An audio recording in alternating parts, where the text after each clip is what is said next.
Hi guys, welcome back to Top 10 Movies. இன்னைக்கு நம்ம சேனல்ல 2009ல வெளியான சாலமன் கேன்னு ஒரு சூப்பரான ஃபேண்டசி ஆக்ஷன் கதையை பத்தி பார்க்க போறோம். இப்ப படத்தோட ஒன்லைனர் என்ன அப்படின்னா, கொலை கடத்தல்னு எல்லா விதமான தப்பான வேலைகளையும் பார்க்கக்கூடிய ஹீரோ வழக்கம் போல ஒரு இடத்துக்கு கொள்ளையடிக்க போயிருக்கான். அப்ப திடீர்னு அங்க வந்த ஒரு சாத்தான் சேவகன், நீ நிறைய பாவங்களை பண்ணிட்ட, அதனால உன்னோட ஆன்மா இனிமே நரகத்துல தான் இருக்கணும்னு ஹீரோவோட கதையவே முடிக்க பார்த்திருக்கு. அதுக்கப்புறம் தன்னோட ஆன்மாவை காப்பாத்திக்கிறதுக்காக ஹீரோ எந்த எல்லைக்கெல்லாம் போறான், கடைசியில உயிர் பிழைச்சானா இல்லையாங்கிறது இந்த படத்தோட முழு கதையுமே. சோ ஆரம்பத்துல இருந்து கடைசி வரைக்கும் ஃபுல்லா பாருங்க. மறக்காம லைக் பண்ணுங்க, ஷேர் பண்ணுங்க, சப்ஸ்கிரைப் பண்ணுங்க. அது மட்டும் இல்லாம சின்ன வயசுல இருந்து எனக்கு இந்த பாரிஸ பார்க்கணும் அப்படிங்கிற ஆசை ரொம்ப ரொம்ப அதிகம். அதே மாதிரியே உங்களுக்கு எந்த நாட்டுக்கு போகணுங்கிற விஷயத்த கமெண்ட்ல சொல்லிட்டு வாங்க இப்ப டைரக்டா கதைக்குள்ள போலாம். முன்பொரு காலத்துல வில்லி சூனியங்களை பண்ணக்கூடிய ஒரு கெட்ட வில்ல இருந்தானா, அது வேற யாரும் கிடையாது, நம்ம கதையோட ஹீரோ தான். இவன் ஏற்கனவே கொல்லுன்னு எக்கச்சக்கமான பாவ காரியங்களை செஞ்சிருக்கான். சொல்ல போனா இப்ப கூட ஒரு நல்ல ராஜ்யத்தின் மேல போர் தொடுத்து போயிருக்கான். ஏன்னா அங்க இருக்கக்கூடிய விலை மதிப்பான பொக்கிஷங்களை அடையிறதுக்காக இப்ப இந்த கதை நடக்கக்கூடிய காலகட்டம் 1600 நார்த் ஆப்பிரிக்கா. நேரா கொள்ளை கும்பலோட நம்ம ஹீரோ இப்ப அந்த கோட்டைக்குள்ள வந்துட்டான். தடுக்க நினைச்ச எல்லாரையுமே பாரபட்சமே இல்லாம வேட்டையாடிட்டு இருக்கான். இவனுக்கு பயந்து நுழைவாயிலோட கதவை கூட லாக் பண்ணிட்டாங்க. ஆனா ஹீரோ விடுகுண்டுகளை பயன்படுத்தி அது எல்லாத்தையும் தகர்த்திட்டு உள்ள வந்துட்டான். ஒரே ஒரு காவலாளி உயிருக்கு போராடிக்கிட்டு இருக்கான். உண்மையை சொல்ல, நாங்க தேடி வந்த தங்க பொக்கிஷம் அது எங்க இருக்கு? காவலாளியும் வேற வழி இல்லாம பொக்கிஷங்கள் இருக்க அந்த அறையை பார்த்து கை காட்டிடுவான். அதுக்கப்புறம் ஹீரோ அவனையும் சாகடிச்சதுக்கு அப்புறம் தான் இப்ப அந்த பொக்கிஷங்கள் இருக்க அறையை நோக்கி போயிட்டு இருக்கான். ஆனா கடந்து போகக்கூடிய பாதைகள்ல வித்தியாசமான கண்ணாடிகள் வைக்கப்பட்டிருக்கு. இத கூட இருக்கக்கூடிய கொள்ளக்காரங்க பார்த்து, தலைவரே இங்க யாரோ கெட்ட மந்திர சக்தியை பயன்படுத்தி இருக்காங்க, நம்ம உடனே இங்க இருந்து கிளம்புறது நல்லது. ஆனா ஹீரோ அதையெல்லாம் கேட்காம கொஞ்சம் கொஞ்சமா அந்த கண்ணாடிகளை கடந்து பொக்கிஷங்களை தேடி போயிட்டு இருக்கான். அப்ப திடீர்னு கண்ணாடிகளுக்குள்ள இருந்து வித்தியாசமான ஒரு சில கொடூரமான பேய்கள் வெளியில வந்து டப்புன்னு அங்க இருக்க கொள்ளக்காரங்களை அந்த கண்ணாடிக்குள்ளேயே இழுத்துட்டு போயிடுது. என்னதான் பாதி பேர் இந்த சம்பவத்தால இறந்து போனாலும் கூட மீதி பேருக்கு உயிர் பயம் வந்துருச்சு. அதுல ஒருத்தன் தப்பிச்சு போலான்னு பாப்பான். ஆனா ஹீரோ அவனையும் சுட்டு சாகடிக்கிறான். இந்த பாரு, என் கூட ஒரு முறை வந்துட்டீங்கன்னா உயிரை பத்தி கவலையே படக்கூடாது, பொக்கிஷங்கள் தான் நம்மளோட ஒரே ஒரு குறிக்கோள், கண்ணாடிகளுக்கு பக்கத்துல போகாம என் கூட வாங்கன்னு சொல்லிட்டு இவனும் கண்ணுக்கு முன்னாடி இருக்க அந்த பொக்கிஷங்களோட அறையை தருகிறான். பார்த்தா உள்ள எக்கச்சக்கமான தங்கங்கள் கொட்டி கிடக்குது. பாத்தீங்களா கூட்டாளிகளே, நம்ம இவ்வளவு தூரம் கஷ்டப்படுறதுக்கான பலன் தோ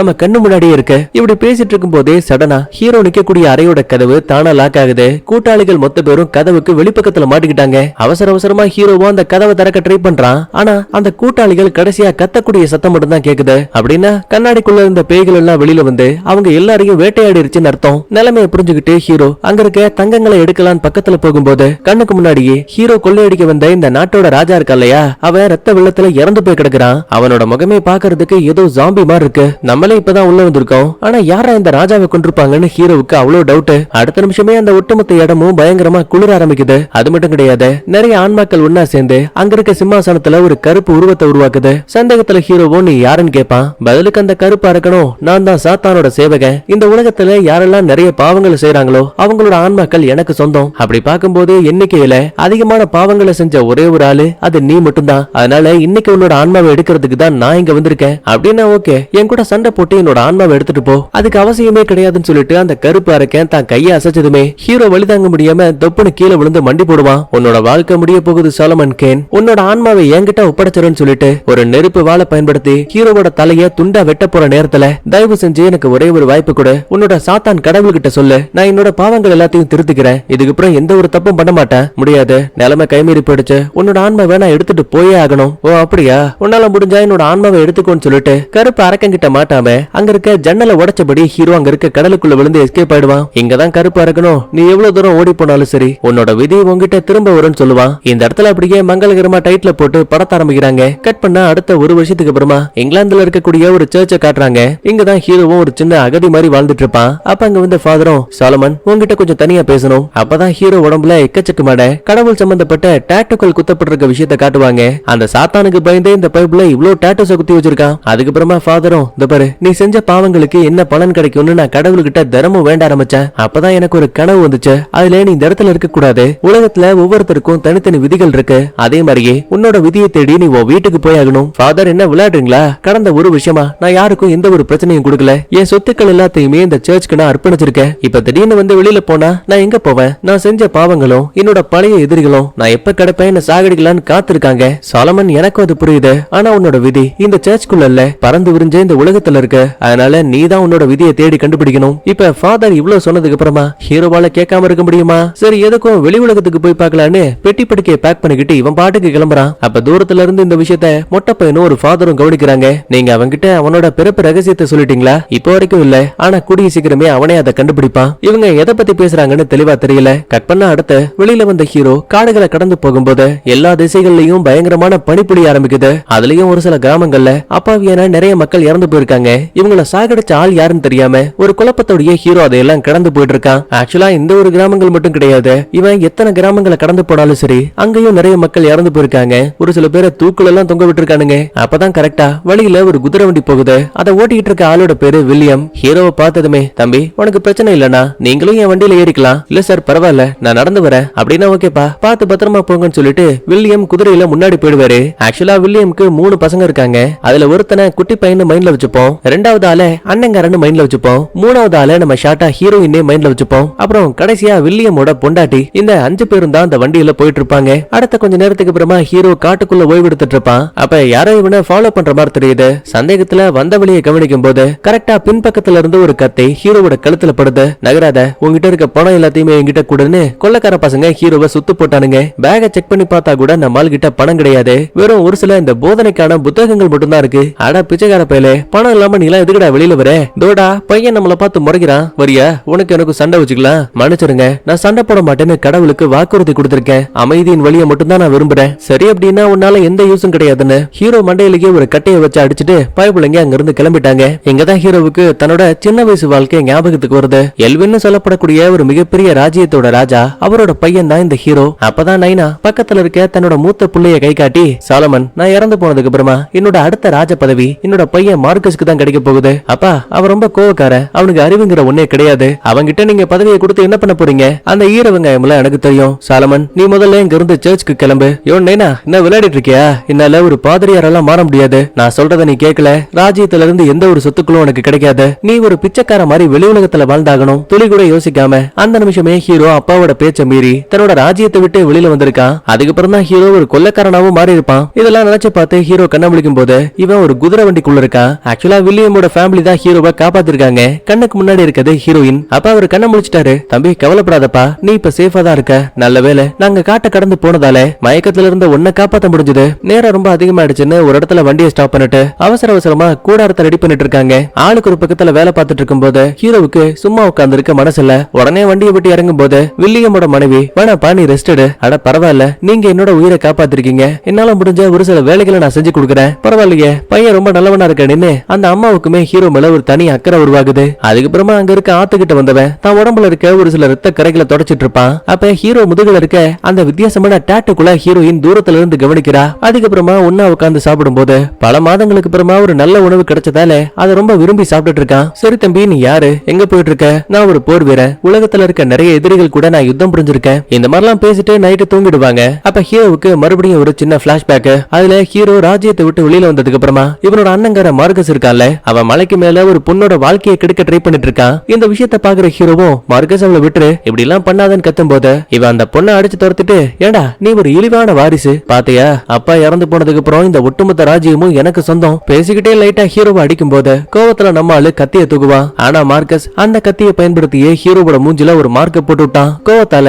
லைட்டா ஹீரோ தள்ளிவிடும் போது தெரியாத்தனமா அங்க இருக்க கல்லு தடுக்கி மலையில இருந்து கீழே விழுந்த அண்ணங்கார மார்கஸ் கண்ணு முன்னாடியே இறந்து போயிடுவான். இதெல்லாம் நினைச்சு பார்த்து தூக்கத்தை விட்டு டப்புன்னு கண்ண முழிக்கிறான். முன்னாடியே அந்த வில்லியம் உட்கார்ந்திருக்காரு. அப்பதான் பேச்சு வாக்குல, உன் கடந்த கால வாழ்க்கை உன்னை தூங்க விடாம ரொம்ப டிஸ்டர்ப் பண்ணுது போல. ஆமா வில்லியம், ஒவ்வொரு முறையும் தூங்கும் போதும் எனக்கு அது பயங்கரமான வலியை கொடுக்குது. எனக்கு புரியுது, பிடிச்சவங்களை இழக்கும் போது இந்த மாதிரி கனவுகள் வரக்கூடியது ரொம்ப சகஜம். ஆக்சுவலா நாங்க நாடோடிகள் எதிரிகள் கிட்ட இருந்து எங்களை பாதுகாக்கிறதுக்காக தினமும் பயணம் பண்ணிக்கிட்டே இருப்போம். உனக்கு பிரச்சனை இல்லனா நீயும் எங்க குடும்பத்துல ஒரு ஆளா எங்க கூட வர முடியும். ஒரு நிமிஷம் அமைதியா இருக்க ஹீரோவும், இந்த பாருங்க சார், நீங்க நினைக்கிற மாதிரி நான் அவ்வளவு நல்லவன் கிடையாது. நான் உங்ககிட்ட நிறைய போர்கள்ல கலந்துகிட்டேன்னு சொன்னேன்ல, அந்த இடத்துல நான் ஒரு ராணுவ வீரனா அந்த போர்ல கலந்துக்கல, ஒரு கொள்ளைக்காரனா கலந்துகிட்டேன். எக்கச்சக்கமான மக்களை நான் கொடூரமா சாகடிச்சிருக்கேன். இப்படிப்பட்ட என்ன உங்க கூட கூட்டிட்டு போக ஆசைப்படுறீங்களா? அட விடுப்பா, உலகத்துல யாரு தான் தப்பு பண்ணல, ஆனா அவங்க அந்த தப்பை திருத்திக்கிட்டாங்களா இல்லையாங்கிறது மட்டும் தான் முக்கியம். பழைய விஷயங்களை மறந்துடுன்னு சொல்லிட்டு காலையில விடிஞ்சதுமே மறுபடியும் ஹீரோவையும் கூட்டிக்கிட்டு ஒரு குடும்பமா பயணத்தை ஆரம்பிக்கிறாங்க. அப்ப இந்த ஹீரோயின் ஹீரோவுக்காக ஒரு புது ட்ரெஸ் தச்சு கொடுக்குறா. அது நம்ம ஆளுக்கு பக்காவா ஃபிட் ஆகுது.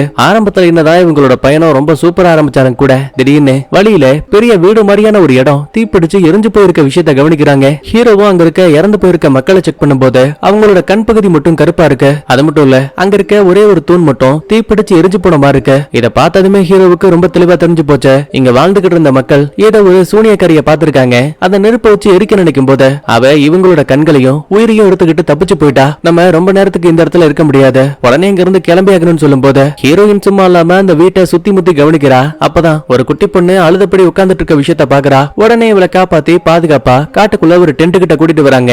சாப்பிடுறதுக்கு ஒரு சில உணவுகளை கொடுத்து, பாப்பா என்னாச்சு, உன் கூட இருந்த ஆளுங்க எப்படி இறந்து போனாங்க? அதுவா, ஊருக்குள்ள இருந்த மக்கள் ஒரு சூனியக்காரிய பிடிச்சாங்க. அவளை நெருப்பு வச்சு எரிக்கலான்னு பார்க்கும்போது அவளை நெருப்பால கூட காயப்படுத்த முடியல. பதிலுக்காக தன்னோட மேஜிக்கல் பவரை பயன்படுத்தினா. இது மூலமா சுத்தி இருந்த மக்கள் இறந்து போயிட்டாங்க. நான் மட்டும் எப்படியோ தப்பிச்சு வெளியில வந்துட்டேன். சரிமா, நீ ரொம்ப பயந்து போயிருக்கல, வா கடவுள்கிட்ட பிரார்த்தனை பண்ணலாம். இல்ல நான் கடவுளை வேண்டக்கூடிய நிலைமையில இல்ல, எனக்கு ரொம்ப தூக்கம் வருது, நான் போய் தூங்குறேன். இந்த மாதிரி பேசுற விஷயத்த ஹீரோவும் கவனிக்கிறான். அப்ப சந்தேகத்துல, எப்பாடே அண்ணங்காரா, உன் கழுத்துல இருக்க அந்த சிலுவையை கூட, பாவம் அந்த சின்ன குழந்தை பயந்து போயிருக்கல, அவ கழுத்துல மாட்டி விடுவோம். ஆனா அவ அந்த சிலுவை செயினை பார்த்ததும் போதும் உள்ளுக்குள்ள நிறையவே பயந்து போயிடுறா. ஒரு கட்டத்துல ஹீரோயின் கையில ஒரு சின்ன மந்திரத்தை போட குழந்தையா பேசிட்டு இருந்தவ திடீர்னு பேய் மாதிரி கத்த ஆரம்பிக்கிறா. அப்பதான் ஹீரோவும் சொல்லுவான், நம்ம நினைச்ச மாதிரி இவ ஒரு குழந்தை கிடையாது, இவ ஒரு சூனியக்காரி. உடனே தாவி வந்து ஹீரோவை அட்டாக் பண்ணிட்டு, மந்திரவாதி மல்காய் உனக்காக காத்துட்டு இருக்கான், உன் வாழ்க்கை முடிய போகுது, சாத்தானோட ஆன்மாவை எடுத்துக்க போறான், அப்படி இப்படின்னு கத்திட்டு குழந்தை உருவத்துல இருந்து தன்னோட உண்மையான சூனியக்காரி உருவத்தையும் காட்டுவா. உடனே அவளை பிடிக்கலான்னு பார்க்கும்போது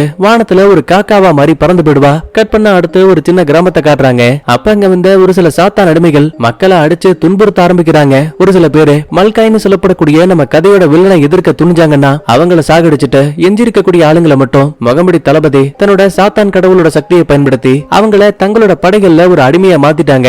அடுத்து இன்னொரு பக்கத்துல நம்ம ஹீரோ போட்டிருக்க டென்ட்டை எல்லாம் பிரிக்கும் போது அப்பதான் ஹீரோயின் கையில இருக்க ஒரு வித்தியாசமான பச்சை நிற அடையாளத்தை கவனிக்கிறான். ஆமா, என்ன இது, எப்ப இந்த அடையாளம் உருவாச்சு? அதுவா, நேத்து நைட்டு அந்த சூனியக்காரியை பார்த்தோம்ல, அவதான் என் கையில ஏதோ ஒரு மந்திரத்தை போட்டான்னு நினைக்கிறேன். இது மூலமா உயிருக்கு ஏதாவது ஆபத்து இருக்கா? சேச்சா, அப்படிலாம் எதுவும் கிடையாது, நீ சேஃபா தான் இருக்குன்னு சொல்லிட்டு ஹீரோ போயிடுவான். அடுத்த நேரா வில்லியம் கிட்ட வந்தவன், இன்னைக்கு நைட்டு எந்த ஒரு கேம்ப் ஃபயரையும் உருவாக்காதீங்க, ஏன்னா அதை பார்த்து எதிரிகள் நம்ம கிட்ட வரதுக்கான வாய்ப்பு இருக்கு. நிலைமையை புரிஞ்சுக்கிட்டு அவரும் சரின்னு சம்மதிக்கிறாரு. அதுக்கப்புறமா நம்ம ஆளுங்க நல்லா தூங்கிட்டு இருக்க நேரத்துல கரெக்டா ஹீரோவுக்கு பக்கத்துல யாரோ வர மாதிரி தெரியுது. கண்ண முழிச்சு பார்த்தா அது ஹீரோயினோட தம்பி. டே குட்டி பையா, நீ இங்க என்ன பண்ணிட்டு இருக்க? சாலமன், எனக்கு காட்டோட மறுபக்கத்துல வித்தியாசமான சத்தம் கிடைச்சு. அப்படியா, எந்த பக்கத்துல? என் கூட வான்னு சொல்லிட்டு இவங்க இப்ப மறுபக்கத்துக்கு வந்து பார்த்தா காட்டுக்குள்ள பதுங்கி இருந்த ஒரு சில மக்களை முகமடி தளபதியும் சாத்தான் அடிமைகளும் கைது பண்ணக்கூடிய விஷயத்தை கவனிக்கிறான். டே குட்டி பையா, நினைச்சதை விட ஆபத்து ரொம்ப பக்கத்துல வந்துருச்சு. உடனே அவங்க அப்பாவை எழுப்பி தெற்கு நோக்கி பயணம் பண்ணி எஸ்கேப் ஆக சொல்ல, நான் பின்னாடியே வரேன். சரின்னு குட்டி பையனும் வேக வேகமா இவங்க தங்கி இருக்க அந்த டென்ட் கிட்ட வரும்போது அங்க ஏற்கனவே இந்த சாத்தான் அடிமைகள் வந்துட்டாங்க.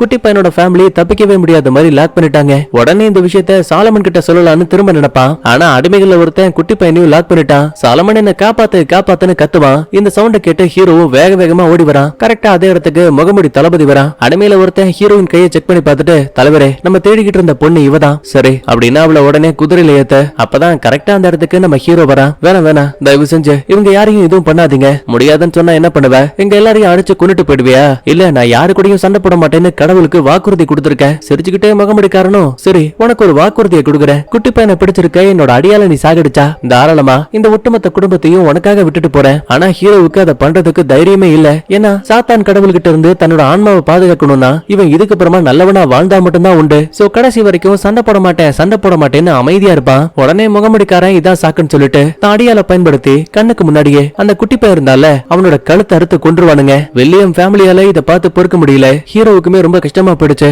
தான் வாழ்க்கையவே வெறுத்து போனவன், கடவுளே நான் தப்புகளை பண்ணும்போது சாத்தான் சேவகன் என்னோட ஆன்மாவை எடுக்க வந்தான். ஆனா இப்ப நல்லவனா வாழும் போது கூட என்ன ஏன் கெட்ட வழிக்கு தள்ளுற? உனக்கு இதான் தேவையில்ல. சரி, நானும் அப்ப தப்பான பாதைக்கே போறேன்னு சொல்லிட்டு இவன் சண்டைக்காக ரெடி ஆகுவான். அதே டைம்ல முகமுடிக்காரன் நம்ம ஹீரோனை தூக்கிட்டு அங்க இருந்து கிளம்பிடுவான். அதுக்கப்புறமா பட்டாக்கத்தி எடுத்து எதிரிகள் ஒவ்வொருத்தரையும் வேட்டையாட ஆரம்பிக்கிறான். இந்த பஞ்சாயத்துக்கு நடுவுல மீதி இருக்க அடியாளுங்க வில்லியம் அப்புறம் அவரோட மூத்த பையன் இந்த ரெண்டு பேரையுமே கத்தியால குத்திட்டானுங்க. பாவம் புள்ளக்காரன் சம்பவத்திலேயே இறந்து போயிடுவான். வில்லியம் மட்டும் உயிருக்கு போராடிக்கிட்டு இருக்காரு. நீண்ட நேர போராட்டத்துக்கு அப்புறமா ஒட்டுமொத்த எதிரிகளையும் சாகடிச்சுட்டு நம்ம ஹீரோ வில்லியம்க்கு பக்கத்துல வருவான். சாலமன், எனக்கு தெரியும் நீ அந்த சாத்தானுக்கு பயந்து இவ்வளவு நாளா நல்லவனா வாழ்ந்திருக்க. ஆனா இப்ப உன்னோட வாழ்க்கையை திரும்ப மீட்டெடுக்கிறதுக்கு ஒரு வழி இருக்கு. என் பொண்ணோட உயிரை மட்டும் அந்த வில்ல மல்காய் கிட்ட இருந்து காப்பாத்தினா போதும். கண்டிப்பா கடவுள் அதுக்கு பதிலா உன்னோட ஆன்மாவை ரச்சிப்பாரு. எனக்கு அது மேல 100% நம்பிக்கை இருக்கு. சோ தயவு செஞ்சு என் பொண்ணை நீ காப்பாத்துவியா? எனக்கு வாக்கு கொடு. தனக்கு ஒரு குடும்பமா இருந்த வில்லியம்காக யோசிக்காம ஹீரோவும் உங்க பொண்ணை நான் காப்பாத்துறேன்னு வாக்கு கொடுக்குறான். அடுத்த நிமிஷமே வில்லியம் அதே இடத்துல இறந்து போயிடுவாரு.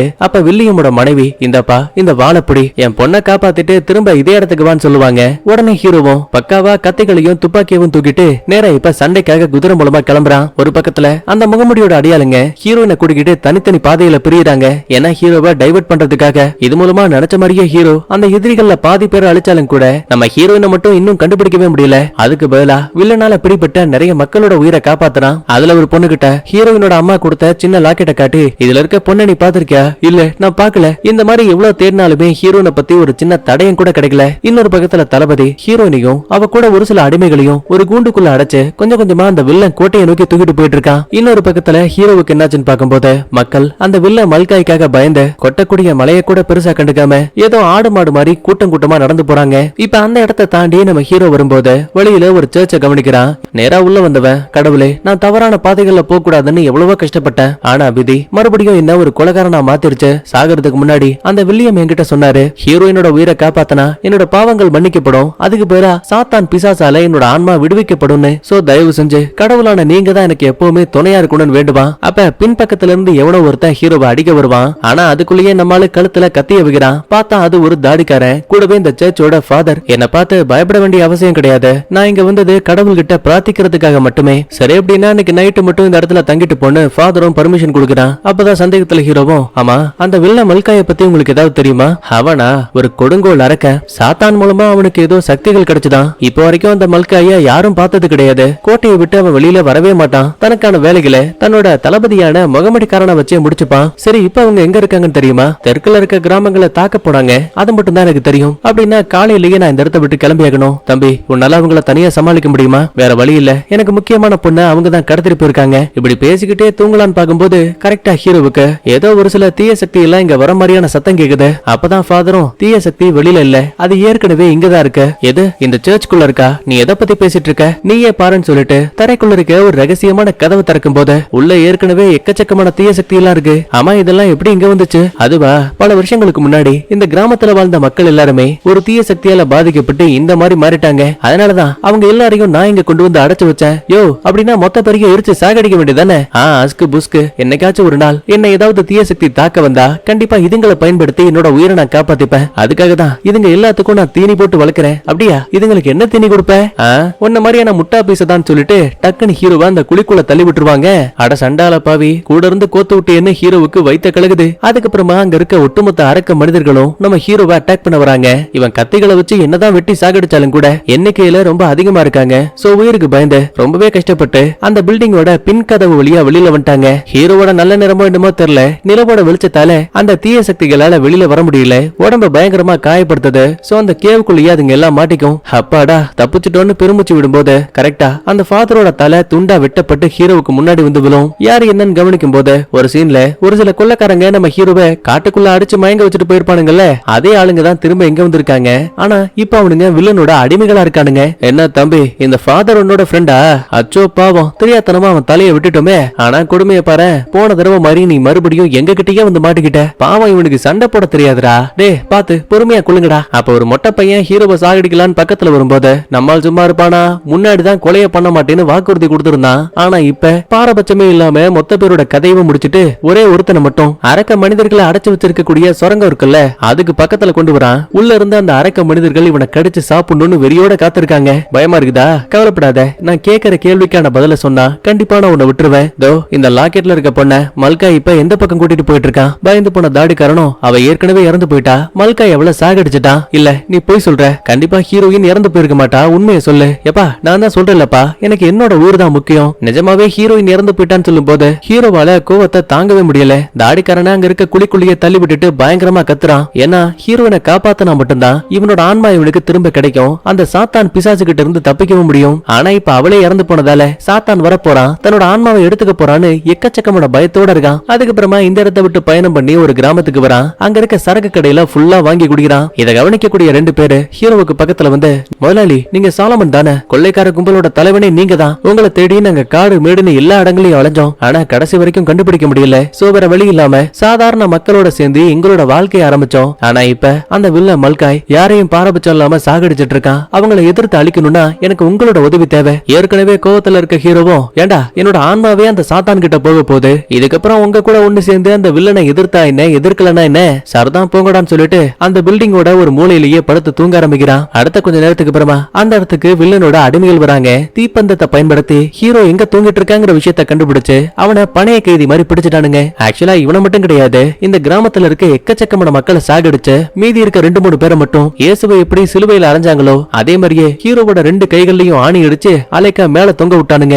இதே டைம்ல அந்த இடத்துக்கு முகமடி தளபதியும் வருவான். ஹீரோவை க்ளோஸ் அப்ல பாத்துட்டு பதிலே பேசாம திரும்ப அந்த இடத்தை விட்டு கிளம்பிடுவான். ஏன்னா ஹீரோ சாக போறான், இதுக்கப்புறம் அவனோட தொல்லை கிடையாதுங்கிறத முடிவு பண்ணிட்டு தான் பயபுள்ள அங்க இருந்து கிளம்புறான். வாழ்க்கையவே வெறுத்து போன ஹீரோ சிலுவையில அரைஞ்சபடியே எப்ப நம்ம சாக போறோம்னு தன்னோட நேரத்தை எண்ணிட்டு இருப்பான். இதே டைம்ல அந்த கிராமத்துக்கு வெளியில இறந்து போனதா நினைச்ச ஹீரோயின் இருக்கால, அவளை இந்த முகமுடி தளபதி இன்னும் சாகடிக்காம கூண்டுக்குள்ளதான் அடைச்சு வச்சிருக்கான். கொஞ்சம் கொஞ்சமா வண்டி எடுத்துக்கிட்டு வில்லங்கிட்ட போகும்போது கிராமத்துக்குள்ள ஹீரோ சிலுவையில அறையப்பட்டிருக்க விஷயத்த நம்ம ஹீரோயின் பாத்துட்டா. சாலமன் என்ன காப்பாத்து காப்பாத்துன்னு கத்தி கதறுவா. இந்த சவுண்ட கேட்டு ஹீரோவும் கண்ண முழிக்கிறான். வண்டிக்குள்ள ஹீரோயின் மாட்டி இருக்க விஷயத்த பார்த்து அவன் இன்னும் சாகல, நேத்து அந்த வில்லனோட அடிமைகள் சொன்னது எல்லாமே பொய்ங்கிற விஷயம் தெரிய வருது. எப்படியாச்சும் வில்லியம்க்கு கொடுத்த வாக்குறுதியை காப்பாத்தியாகணும், தன்னோட ஆன்மாவை மீட்டெடுக்கணுங்கிற ஒரே காரணத்தால கையில அடிக்கப்பட்ட ஆணிகளையும் பிடுங்கி தள்ளிட்டு மேல இருந்து தொப்புன்னு கீழே விழுவான். ஆனா கண்ணுக்கு முன்னாடி ஏற்கனவே அந்த வில்லனோட அடிமைகள் இருக்காங்க. எங்க ராசா ஓட பாக்குற, உனக்கு பாலு கன்ஃபார்ம் பண்ணு பட்டாக்கத்தைய ஹீரோவோட கழுத்துல வைக்கும் போது நல்லவேளையா அப்ப யாரோ உள்ள போந்த அந்த அடிமைகளை வெட்டி சாய்க்கிறாங்க.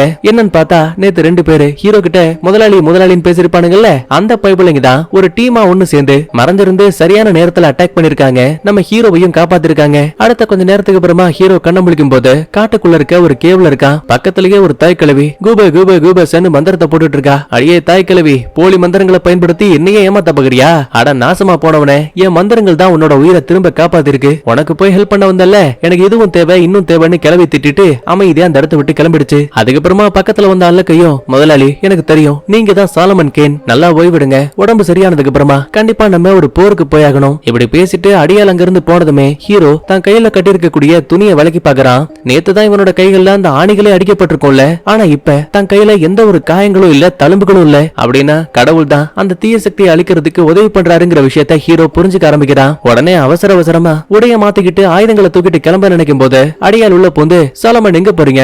அந்த மல்காய அழிக்கிறதுக்காக. ஏற்கனவே உனக்கு உடம்பு சரியில்லை, உன்னால தனியா அந்த வில்லனை சமாளிக்க முடியாது. இந்த பாரு, ஏற்கனவே சாத்தானோட சேவகன் என்னோட ஆன்மாவை எடுக்கிறதுக்கு காத்துக்கிட்டு இருக்கான். இந்த பிரச்சனையை விட்டு நான் தப்பிக்கணும்னா ஹீரோயினை காப்பாத்தியாகணும், அந்த வில்லன் கதையவும் நான் முடிச்சாகணும். பயலுக்கு அடியாலும் சாலமன் நானும் அதைத்தான் சொல்றேன். இப்ப அந்த வில்லன் எங்க இருக்கான்னு தெரியுமா? மேற்கு மலையில இருக்க எல்வினோட கோட்டைக்குள்ள. ஒரு நிமிஷம், எல்வின் கோட்டைக்குள்ளயா? என்ன விளையாடிட்டு இருக்கியா? அது எங்க அப்பாவோட ராஜ்யம், அவரு தான் அங்க ராஜாவா இருக்காரு. அப்படின்னா உனக்கு விஷயம் தெரியாதா? எல்வின் ராஜ்யம் தான் அந்த வில்லனோட கோட்டை. ஒருவேளை உங்க அப்பாவை அழிச்சதுக்கு அப்புறமா அந்த கோட்டைய தனக்கு சொந்தமாக்கி இருப்பானோ? பதில் சொல்லாம ஹீரோ அமைதியா இருப்பான். அப்பதான் அடியாலும், நீ இந்த போர்ல தனியா சண்டை போட வேண்டிய அவசியம் கிடையாது, உனக்கு பக்கபலமா நாங்க இருக்கோம். ஆனா இந்த முறை நம்ம செல்வங்களுக்காகவும் பொக்கிஷங்களுக்காகவும் சண்டை போடல, நம்மள மாதிரியே பாதிக்கப்பட்ட நிறைய மக்களோட சுதந்திரத்துக்காக சண்டை போட போறோம். பதிலுக்கு ஹீரோவும் சரின்னு சம்மதிக்கிறான். கோட்டைக்குள்ள நேரா போக முடியாது, ஏன்னா எதிரிகள் பாதுகாப்புக்காக இருப்பாங்க. அதனால கோட்டைக்குள்ள இருக்க ரகசிய பாதையை பயன்படுத்தி மொத்த பேருமே உள்ள வந்துட்டாங்க. பயங்கரமா மழை பெஞ்சிட்டு இருக்கு. அப்ப அந்த பில்டிங்கோட மேல் பகுதியில இருந்து ஹீரோ ஒரு சீன்ல குழந்தை வடிவத்துல ஒரு சூனியக்காரிய பார்த்திருப்பான்ல,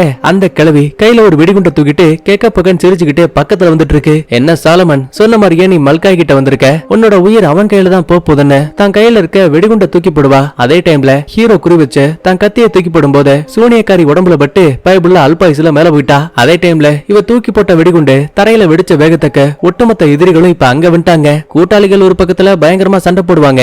அதே டைம்ல அந்த முகமுடி தளபதியும் இப்ப அங்க வந்துட்டான். உடனே ஹீரோவும் இப்ப அவன் கூட சண்டை போடுவான். ஆனா நினைக்கிறத விட அந்த முகமுடிக்காரனுக்கு அவ்வளவு பவர் இருக்கு, ஹீரோவாலேயே தாக்கு பிடிக்க முடியல. சோ பக்கத்துல இருக்க இன்னொரு கதவை திறந்து கோட்டைக்குள்ள வந்துட்டான். அப்பதான் கண்ணுக்கு முன்னாடி ஒரு சின்ன சிறைச்சாலை தெரியுது. சோ உள்ள வந்தவன் அங்க இருந்த காவலாளியை சாகடிச்சுட்டு கூண்டுக்குள்ள மாட்டி இருக்க அப்பாவியான மக்களை காப்பாத்துறான். ஆனா ஒரு கூண்டுக்குள்ள இருக்க ஆள் மட்டும் வெளியில வரவே மாட்டேங்கிறாரு. யோ என்னாச்சு, தப்பிச்சு போற ஐடியா உனக்கு இல்லையா? நான் ஆசைப்பட்டாலும் என்னால இந்த இடத்தை விட்டு தப்பிச்சு போக முடியாது. இப்படி சொன்னதுமே ஹீரோவுக்கு அந்த குரல் ஏற்கனவே பழக்கப்பட்ட ஒன்னா தெரியுது. சோ சந்தேகத்துல பக்கத்துல வந்து கவனிக்கும் போது ஹீரோவுக்கு சம ஷாக்கு. ஏன்னா இறந்து போனதா நினைச்ச ஹீரோவோட அப்பாவே இங்கதான் இருக்காரு. நைனாவுக்கும் இதை பார்த்து அளவு கிடந்த சந்தோஷம். சாலமன், நீ திரும்ப வந்துட்டியா? நீ கோட்டையை விட்டு வெளியில போனதுக்கு அப்புறமா உன்னை தேடாத இடம் கிடையாது. அதெல்லாம் விட்டு சொல்லுங்கப்பா, நடந்து முடிஞ்ச கதை. முதல்ல வாங்க இந்த இடத்தை விட்டு கிளம்பலான்னு சங்கிலி அவுக்க பாக்குறான். ஆனா தீய மந்திரத்தால அந்த சங்கிலி உருவாக்கப்பட்டிருக்கு. ஹீரோவே நினைச்சாலும் சரி இவனால உடைக்க முடியாது. அப்பதான் ஹீரோவும், நான் வேணும்னே அண்ணனை சாகடிக்கல, அது எல்லாமே வெறும் விபத்து, என்ன மன்னிச்சிருங்கப்பா. பரவாயில்ல விடு, உங்க அண்ணன் தான் சாகலையே. அப்பா என்ன சொல்றீங்க?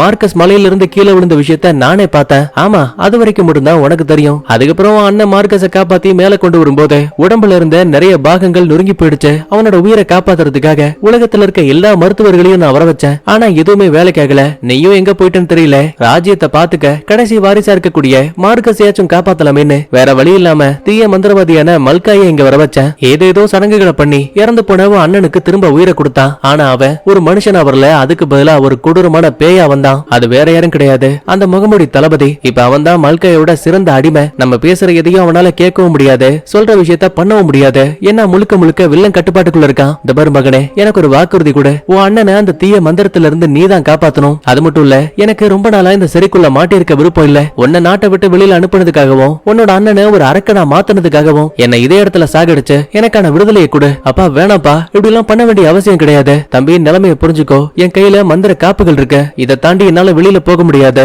சாப்பிடாம கொல்லாம இதே இடத்துல சாகிறதுக்கு பதிலா உன் கையாலேயே இறந்து போறது எனக்கு நிம்மதியை கொடுக்கும். அதுக்கப்புறமா வேற வழி இல்லாம தான் துப்பாக்கி எடுத்து தான் அப்பாவோட நெஞ்சு பகுதியில வச்ச அழுதப்படியே ட்ரிகர் பண்ணுவான். அவரும் குண்டடிப்பட்டு அதே இடத்துல இறந்து போயிடுவாரு. அதுக்கப்புறமா இந்த இடத்தை விட்டு வில்லனை பாக்குறதுக்காக கோட்டைக்குள்ள வருவான். டே மல்காய், கதவை தர. என் அப்பாவுக்காகவும் அண்ணனுக்காகவும் நான் பழிவாங்க இங்க வந்திருக்கேன். அப்படியே பின்னாடி திரும்பி பார்த்தா எக்கச்சக்கமான அடிமைகள் இருக்காங்க. சரி சண்டை போடலாமேன்னு பார்க்கும்போது கதவு தானா திறகுது. அந்த அடிமைகள் ஹீரோவை அட்டாக் பண்ணாம நிக்கிறாங்க. அதுக்கப்புறமா உள்ள வந்த ஹீரோ பக்கத்துல இருக்க குண்டுக்குள்ள நம்ம ஹீரோயின் அடைக்கப்பட்டிருக்க விஷயத்தையும் கண்ணுக்கு முன்னாடி சிம்மாசனத்துல வில்ல உட்கார்ந்திருக்க விஷயத்தையும் பார்த்து சம கோபம். மல்காய், என் அப்பாவோட சிம்மாசனத்துல உட்கார்றதுக்கு உனக்கு தகுதி கிடையாது. ஒழுங்கா அதை விட்டு இறங்க. அட எதுக்காக அவசரப்படுற? சாத்தானோட சேவகன் உன்னோட ஆன்மாவை தேடிட்டு இருக்கான். இந்த நேரத்துல என்னையே நீ சாகடிக்க வந்திருக்கியே, இதெல்லாம் எவ்வளவு பெரிய பாவம். நாசமா போனவனை வாய முறான்னு சொல்லிட்டு வாழ வச்சு வில்லனை வெட்டலான்னு பார்த்தா அவன் நொடி பொழுதுல புகையா மாறி மறைஞ்சிட்டான். எங்க இருக்காங்கிற விஷயமே தெரியல. சோ குண்டுக்குள்ள இருக்க நம்ம ஹீரோனை காப்பாத்தலான்னு பக்கத்துல வருவான். வேணா, குண்டோட கதவை திறக்காத, இது எல்லாமே ஒரு விதமான சூழ்ச்சி.